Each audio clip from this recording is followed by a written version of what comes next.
Welcome back to Right on Four Corners. I'm your host, DelSheree Gladden. I'm USA Today bestselling author and a ninth grade English teacher. And on this week's episode, I have Colorado author Bethany Turner, and she's going to be here talking about her newest book, Cole and Layla Are Just Friends. Bethany, go ahead and introduce yourself. You bet. Thanks for having me, first of all. I'm so excited to chat with you. Yeah, so I write romantic comedies and been doing that for, this was Cole and Layla are my seventh romantic comedy, I believe. Been doing that for a little bit now, and I live here in Cortez, here in the Four Corners area, and with a hubby and a couple grown sons. And yeah, it's just really exciting to be with you and be able to talk about this newest book. Well, thank you for taking the time. I know you've been super busy. I think, if I remember right, we both had our youngest graduate this last school year, which it takes over your life for a little while. It's a lot, yes. So yeah, hopefully things are calming down a little bit for you and you can get focused on as everything. Soon as one thing calms, the next thing picks up. But, that's life, right? Oh, yeah. I feel like I'm always thinking, things will calm down eventually. Yeah, that doesn't seem to be happening. That might be a far distant thing in the future. I'm like retirement. Maybe that will happen. Yeah. Maybe. Every retired person I know is like, I'm busier now than I was when I worked. I know, that's true. I hear that too. So there's no hope for us. We're never going to. We'll just keep going. Is no day. That's all right, though. I think we know how to keep busy regardless. That's right. Well, and as you mentioned, this is your seventh book, and this is one of the books set in the Adelaide Springs world that you've built. Yeah. So tell us a little bit about Cole and Layla and their story. Sure. So Cole and Layla are just friends. Golly, I almost used the title to describe the story. That's good. No, but they really have been lifelong best friends. They are in this little town of Adelaide Springs, Colorado, which is a fictional town, but it's very much based on some of our Colorado small towns. They were introduced in my 2023 book, which was called Bryn and Sebastian Hate Each Other. So that was the story of Bryn Cornell and Sebastian Sudworth in the town of Adelaide Springs getting to know each other. But Cole and Layla were these side characters. And even then, I got so many comments from readers of Cole and Layla's stories next, right? Tell me Cole and Layla's stories next, which of course it always was. I was very much writing with, okay, this has to be next because they're these two just, again, lifelong best friends who in this very small town, and they had this very small group of friends of 5 of them basically who went, all through school together. And then the other 3, including Bryn from Bryn and Sebastian, and then a couple that we're going to meet still, had gone off in these various and sort of dramatic and sort of traumatic ways of leaving town. And Cole and Layla were the 2 who stayed. So they have, spent their entire lives really becoming this generation of this small town. So everything that's their home, that's their life. And then there's a bit of a family betrayal, maybe, sort of situation that Cole finds himself in, where it's looking like, okay, maybe the future he thought he was going to have for himself is not going to be the case. And suddenly the world that was so solid and comfortable is not so comfortable. And so everything kind of being looked at through a different lens, and a trip to New York City for particular reasons. And through it all, everything starts being looked at through a different filter, perhaps even including his relationship with Layla. All right, well, thank you for that. I think that it sets the stage well for our discussion. It's interesting writing series in romance versus other genres, because they tend to be structured a little bit differently. Like with yours, you have Bryn and Sebastian in the first one, and it's their story. And then this one is focused on Cole and Layla, where there's a lot of shared world, similar themes, but each book can be read completely on its own, rather than, my boyfriend Chris calls it Warner Brothering, where it's one story. Way to describe it. Yeah. I know, he teases me about it all the time. Because, in YA and fantasy and sci-fi, you're going more for the long range story where, yes, there's still a story within each book, but you're reading for the overall conclusion. Yeah. Where we don't really have that quite as much in most romance series, not all of them. I think we're seeing the newly renamed, but has been around for a long time, genre of romantasy. Where those tend to be, a little bit more of the epic storyline. Hmm. But tell me kind of your approach when you're thinking about writing shared worlds across several books. How do you Yeah. approach that, and how is that different? Yeah, well, this is the first time I've done that. And the way it came about so organically, really, because, well, my book that comes out next year, which is now called Wes and Addie Had Their Chance, which is the other two members of that group of five, I started writing their story about 10 years ago. And it was never the right time for that story. Wes is not to get too much into that story, we'll talk about that one later, but he's a presidential candidate. And which really, politics, I can't stress enough. And this is what I always said to publishers, it's like, it has nothing to do with politics, this story. That just happens to be his background job, and we're focusing on these people and their story. But with the world and the climate and all that, no one wanted to touch politics, anything, Mm-hmm. which I got. So this story kept getting put on the back burner. But I fell in love with the side characters of that story and the people in the town of Adelaide Springs, which was created. Really, it was like, okay, fine, I can't tell Wes and Addie's story right now. Let's create a different story in this town. So I really didn't set out to write a series or even a same world sort of thing. It was more just, okay, I'm going to have to give up on that story, at least for the time being. Let's write something else. But I love this supporting town. Writing Brent and Sebastian became that. But of course, Cole and Layla, I put Wes and Addie's story like at the end in case I ever got to it.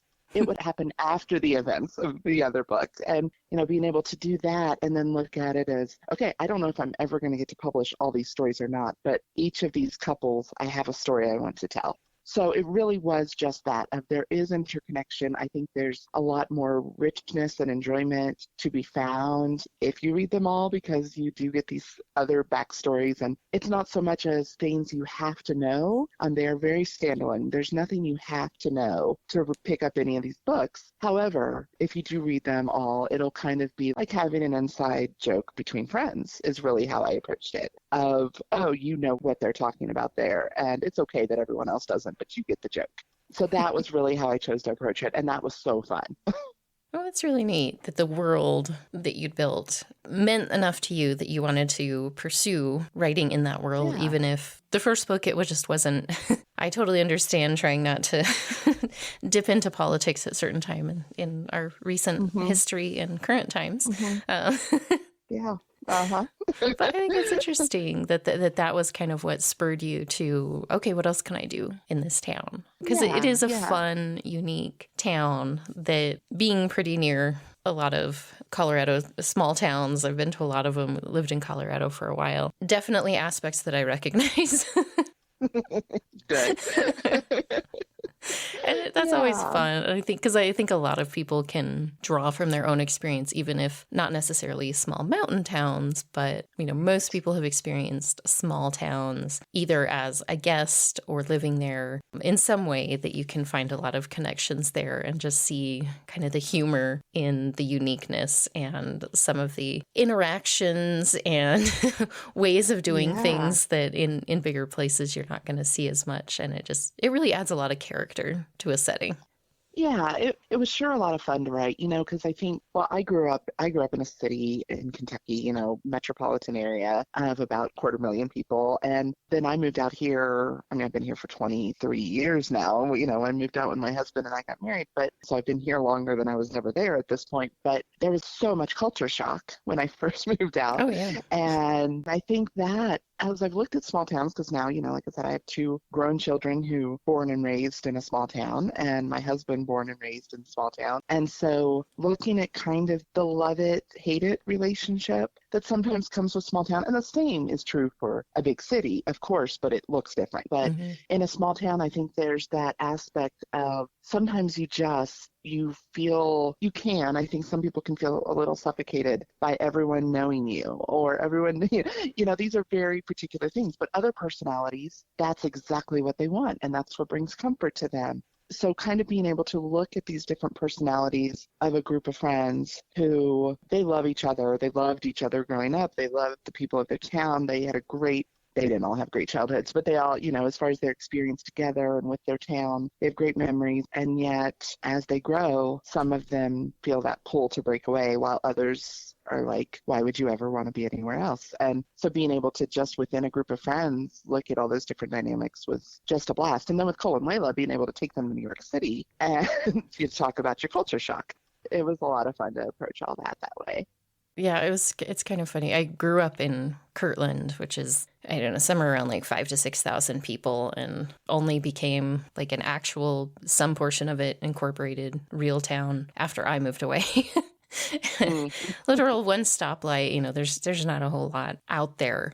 It's funny now to like run into people that I grew up with, and very few of the people in my age group have stayed in Kirtland. And not that Farmington's that far away to move to, but Right. like it's interesting seeing kind of my experience growing up of like, yeah, most people did leave and move on.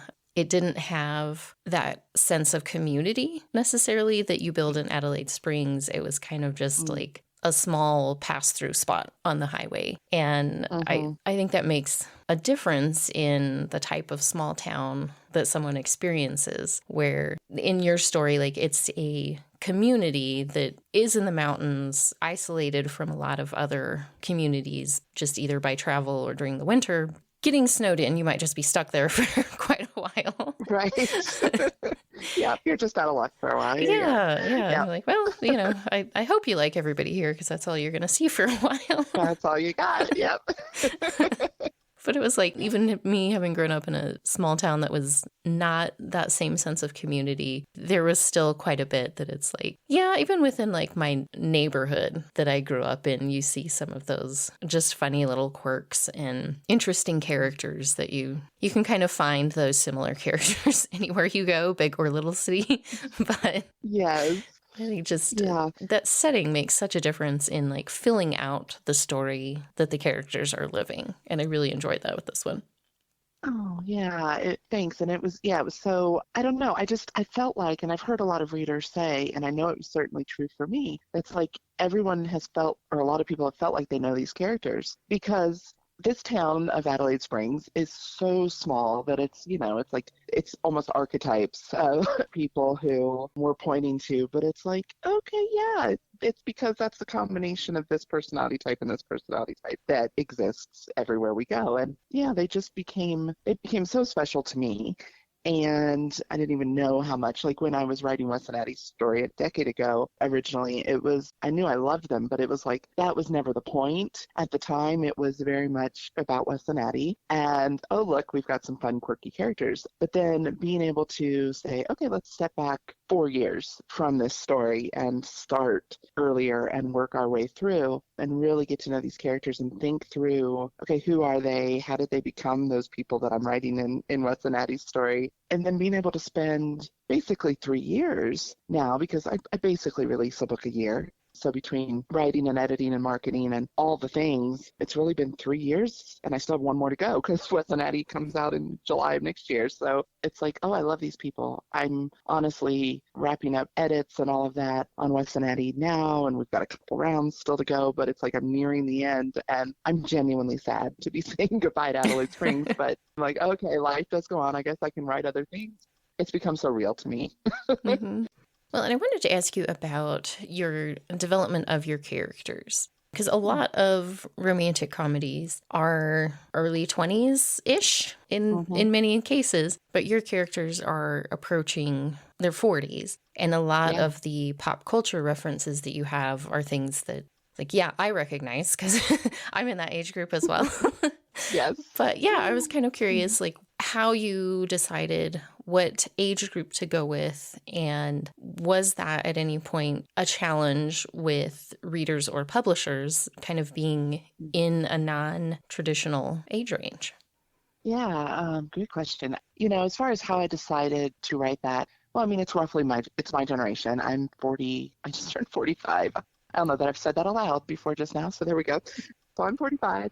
And so there's certainly that aspect of I love being able to reference the stuff that I grew up with. And that's just fun. But then, yes, okay, beyond myself, yes, we write what we know, but we also write to sell books. So what's going to happen if I write this generation into it? And, what I really landed on and what I've landed on repeatedly through my books now is for me as a storyteller, I don't get really interested in telling the story until a character has lived a lot of life. And I know that there are so many writers who excel at writing those, 20-somethings. And I'm not saying that that won't be the story I need to tell at some point, but I'm fascinated by look, I've already been through heartbreak. Look, I've already seen the world knock me down and I've had to claw my way back. Or I'm doing that now and I'm disillusioned because I really thought this wasn't what my life was going to be. Or any of those different things are what are fascinating to me. And as far as with readers, I've found an audience that is liking that too, and that is maybe feeling the same way about it, maybe being drawn to the pop culture references, because that's the thing too. It's like we don't do pop culture now like we used to do pop culture.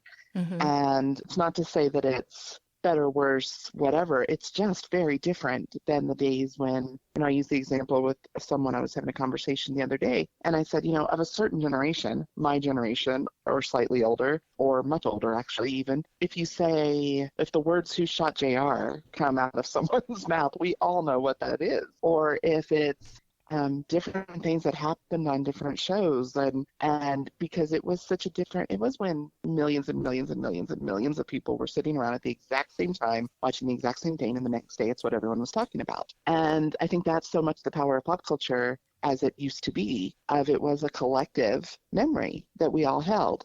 And I think whenever we can draw on that, it just kind of deepens an experience. And so, yeah, there are definitely readers who don't know what I'm talking about when I'm trying to remember what I even reference. There's lots of friends. There's lots of You've Got Mail, different things referenced in Cole and Layla are just friends. And they may or may not know those references, but I'm not going so obscure that they can't find out if they want. Or, it's like, they get the gist, hopefully. So it hasn't seemed to be a detractor. And in fact, I think it is kind of filling a gap that isn't out there as much. Yeah, I think you've seen a rise of more commercial fiction in age ranges that typically haven't interested publishers in the past. Maybe decade, maybe not quite that long, but where you're seeing, I can't remember when Amazon redid all their categories and things, like a subcategory of retiree amateur sleuths. And I was like, we're getting really specific now.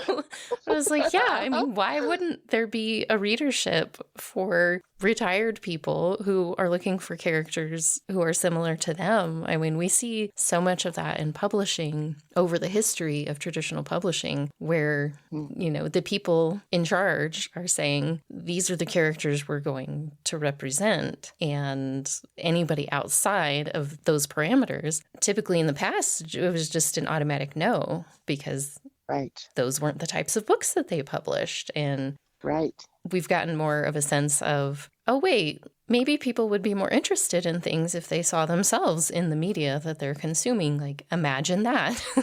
Yes. It really took a long time for that idea to make its way there.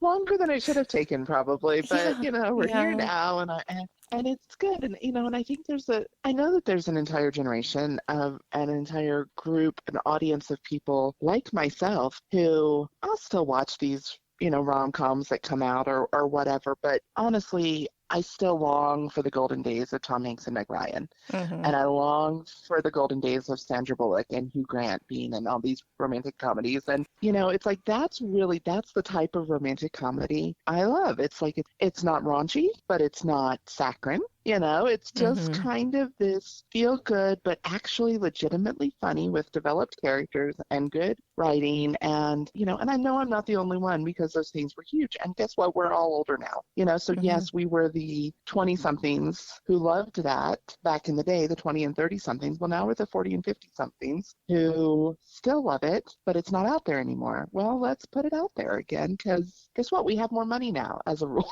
I mean, it's like back then, okay, I was in college and I still rounded up enough money to go see all these movies. And it's like, okay, well, now I have a job and an actual career. And hey, I can buy all these books that Yeah. I love. And, so I think let's target this demographic that still exists. We're just older, but let's come back around to what we've always loved. Yeah. Well, I think it's interesting. I started out writing young adult fiction, and I still have some unfinished series, so I should probably revisit that at some point. But I kind of hit this point, though, where it was like, at the time, I was reading a lot of YA fiction, and that was kind of where my headspace was. And as life goes on and family and things change, like your interests change over time. And I kind of moved away from that because it just wasn't the experience that I was connecting with at that point in my life. Right. And I needed to write something different. And I think that's interesting from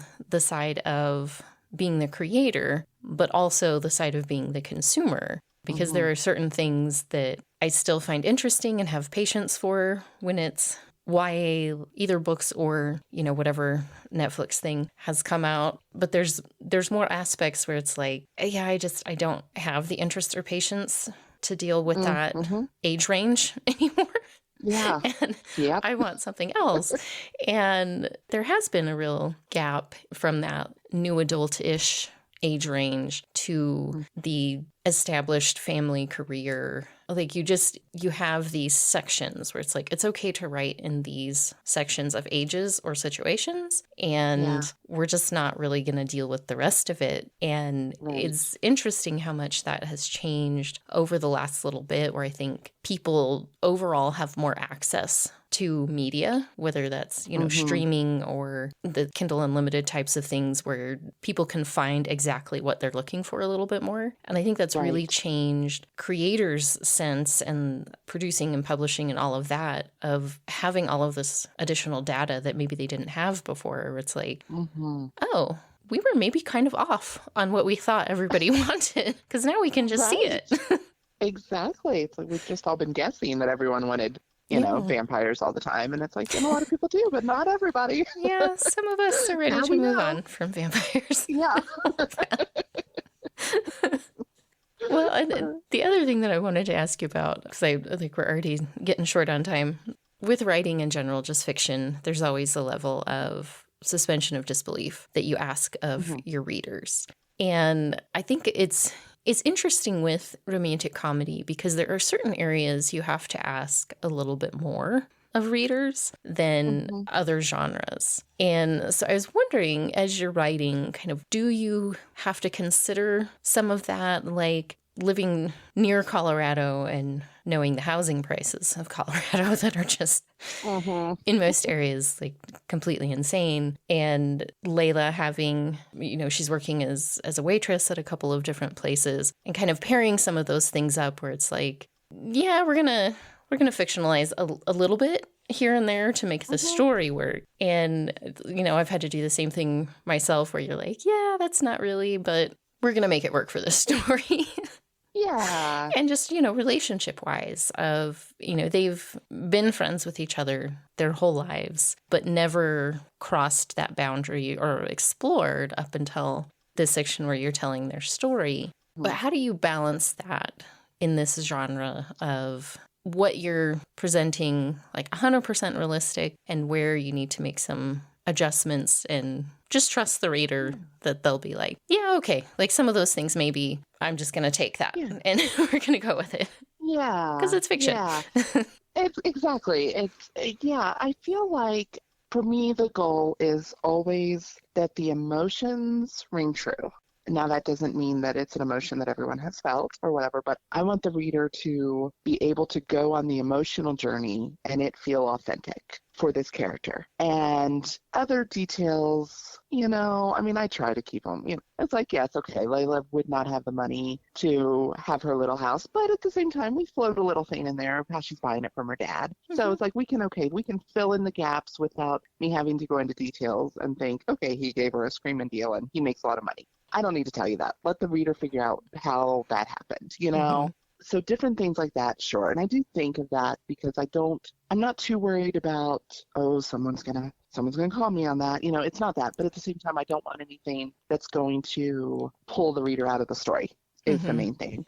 But again, those are just details. What I care about really is the emotional authenticity for these characters. And and I definitely get comments, I get reviews where someone will be like, oh, because I do write, late 30s ish usually, I get the comment of, oh, come on, she's 37 years old. She would know better than that. And that always cracks me up because I'm like, okay, I could guarantee whoever wrote that is 24 and thinks that they're going to have their lives figured out by the time they're 37. And guess what? That isn't Yeah. the way it works. And we've all got that And friend that you're like, why don't they know better yet? And you're like, well, they don't. I don't know. Who knows? exactly. And it's a very like, okay, yes, we're doing exaggerated versions of things in fiction because, everyone always says they want everything, especially rom-com readers, of like, oh, it didn't feel very realistic or whatever. And it's like, you don't really want it to be completely realistic. We don't read romantic comedy. We want to be swept off our feet. We want to swoon. We want to, so it's like, again, the circumstances, yeah, okay. Those are designed to sweep people off their feet. But I hope that the emotions of the character are always pointing to an authentic place that this character is coming from and makes sense for them as they grow and mature and go on their journey.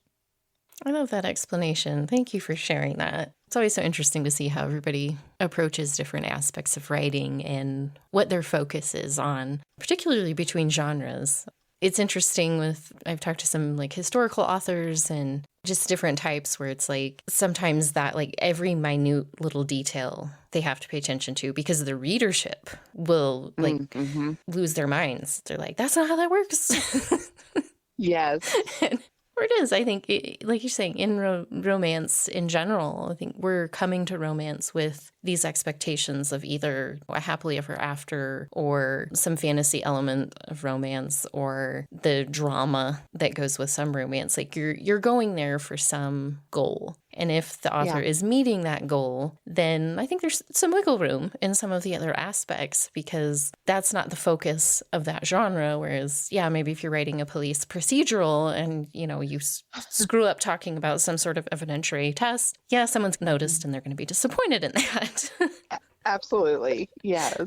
Yeah, absolutely. I like that focus on and like, readers. Yeah. And I think, with Cole and Layla in particular, I felt like it was like, is it realistic that in their 40 years of friendship, they've never thought about each other that way? Like, okay, no, maybe not. But at the same time, it's like, that's not actually the case because they have thought about it. And I mean, Layla has thought about it and ruled it out because she's not willing to risk this friendship. And Cole is just kind of clueless. And I think that happens too. And, all these things. So, so again, it's just like, I think as readers, sometimes we do need to not think of how we would handle a situation, but actually just go all in with these characters. It's like, okay, again, does it ring true for how they would handle that situation? So, yeah.